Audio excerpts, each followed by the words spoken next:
Dejamos los temas de la actualidad y hablamos ahora de actualidad, pero económica. Está con nosotros en el estudio Jorge Hurtado. Jorge, muy buenas noches. Empezamos hablando de Estados Unidos porque el banco más grande de este país norteamericano reportó menos beneficios de lo esperado.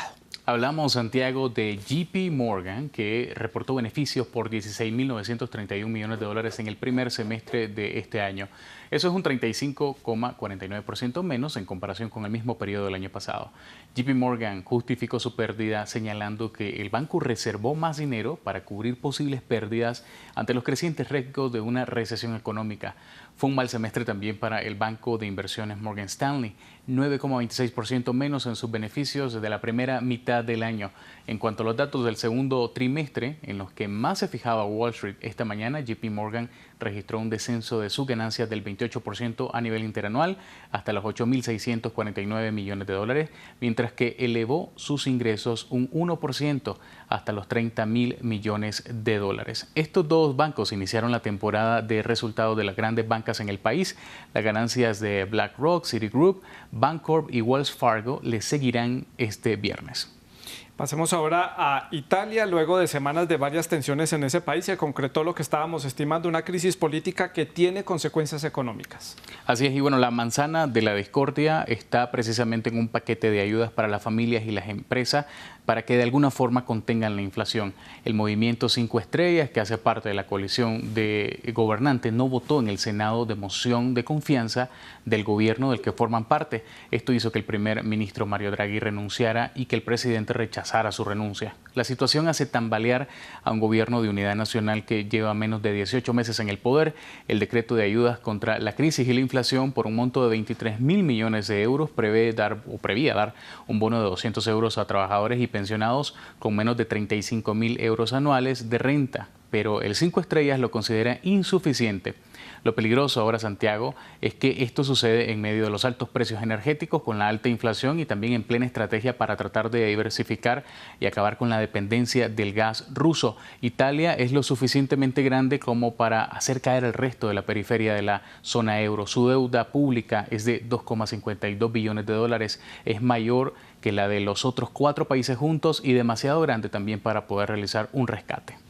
Y seguimos en Europa porque allí también están haciendo sumas y restas en cuanto a lo que resulta el costo de la guerra en Ucrania. ¿Cuál es el impacto que va a tener en el viejo continente? Los estragos específicamente van respecto a la recuperación económica de la Unión Europea, con un menor crecimiento anual y una inflación récord según las previsiones de la Comisión Europea. Esto lo dijo Paolo Gentiloni, quien es comisario de la Comisión. La inflación de la eurozona aumentará un 4% en 2023 y los países tendrán que hacer frente también a un aumento de los costos en los préstamos, ya que el Banco Central Europeo va a subir los tipos de interés la semana que viene por primera vez en 11 años. Esto decía el comisario. Nuestra previsión de crecimiento se ha revisado significativamente a la baja para 2023. La previsión para este año se mantiene, 2,7% en la Unión Europea. Es importante entender el porqué de esto.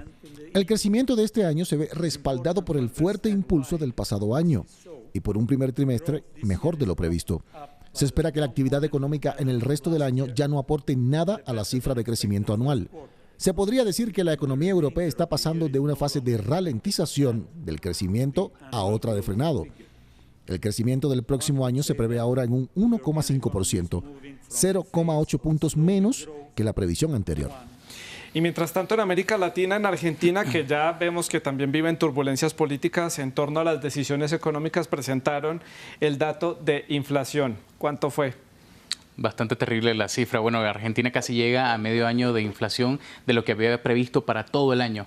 El incremento de la inflación en junio fue del 64%, según datos del Instituto Nacional de Estadísticas y Censo, pero el acumulado semestral de enero a junio fue del 36,2%, algo por debajo de la proyección inflacionaria que el gobierno de Alberto Fernández había augurado para todo el año en su acuerdo con el Fondo Monetario Internacional. Ellos esperaban entre el 38 y el 48% de inflación anual para todo el 2022. La inflación en Argentina es casi crónica. El gobierno de Mauricio Macri le entregó la presidencia a Fernández con un 53,8% de inflación anual. El dato bajó durante la pandemia al 36%, pero en en el cierre del 2021 fue del 50% y bueno, ahora el dato que se ubica en 64%. Los precios no han tocado techo, los analistas proyectan para este año una subida anual del 76%, que de registrarse volvería a ser la más alta desde 1991, cuando los precios al consumidor crecieron hasta el 84%. No está fácil la situación en Argentina. Muchas gracias, Jorge. A continuación, en Directo América, el debate.